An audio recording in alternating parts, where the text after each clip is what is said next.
This time I'm going to show an example for number 1 on your homework sheet by using the method of separating whole numbers and then using the least common multiple for your denominators on your fractions that you have left over. What I did, I already got a little bit ahead and I put my whole number from my mixed number right here of 3, which goes right here, and my whole number of my mixed number of 1 3/4, which would just be the 1, up here. 3 plus 1 is 4, and I put it in this cute little bubble, or cloud as I call it, so that I will not forget about it later, because I do need to add that whole number back into my mixed number when I give the answer. Down below, you will see that I took just the fractions, the 5/8 from my mixed number of 3 and 5/8 I put down here, and then my 3/4 from this one I put right down here. What I'm going to do this time is take a look at my 4 and my 8. Those two are my denominators, and I know that they're not the same, but I know that I can make them the same by finding a least common denominator for the both of them. What I did down here was take my first denominator of 8, and I started doing the multiples. So 8 times 1 is 8, 8 times 2 is 16, 8 times 3 is 24, times 4 is 32, times 5 is 40, and so on. Then I took my denominator of my 4 right here, and I did the same thing. 4 times 1 is 4, 4 times 2 is 8, 4 times 3 is 12, 4 times 4 is 16, and so on. What I notice is that I have 8 as my very first number that they have in common. If I keep going, I notice that they both have 16 and 24 and 32 as well, but those are getting to be higher denominators, higher numbers. So I just want my least common denominator, my LCD. And since I already took 8 times 1 is 8, that's not going to change this fraction. This fraction is going to stay as 5/8. However, I do need to change this fraction because I need to make sure that that denominator is an 8. Well, I know I took 4 times 2 to get 8.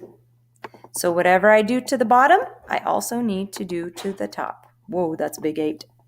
Didn't mean to do that so big. So 3 times 2 would be 6. 6/8. Now that I have taken that by 2 on the top and 2 on the bottom, that's the same as saying multiplying it by 1, which would be itself. However, we made it a larger fraction. I am going to get rid of that and not think about that anymore. Now I can take my 5 plus 6 equals 11. That's my new numerator.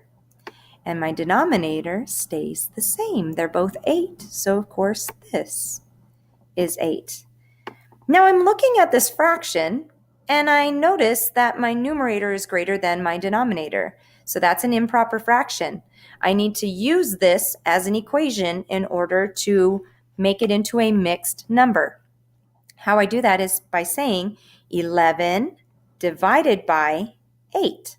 So up here, I'm just going to grab some space and use 8 as my divisor. I'm going to put in my division sign here. And 11 goes in as my dividend.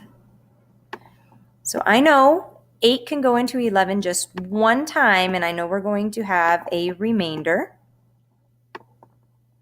But the way that I know I'm doing this correctly is that whenever I get my remainder, it needs to be smaller than my divisor, which it is. 3 is smaller than 8.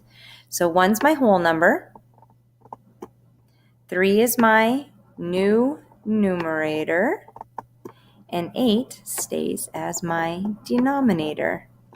Well, we can't forget about this whole number up here of 4. So what I'm going to do is take this one whole, bring it over to my whole number 4, and add them together. So 4 plus 1 is 5.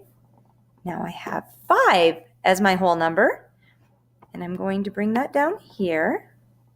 5 is my whole number. Oops, that disappeared.